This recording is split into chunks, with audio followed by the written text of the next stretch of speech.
కవిం పురాణమనుశాసితారం అనోరణీయం సమనుస్మరేత్యాహ సర్వస్య ధాతారమచింత్యరూపం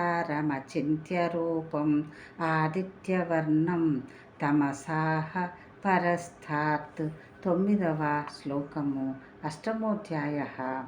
అక్షర బ్రహ్మ యోగ.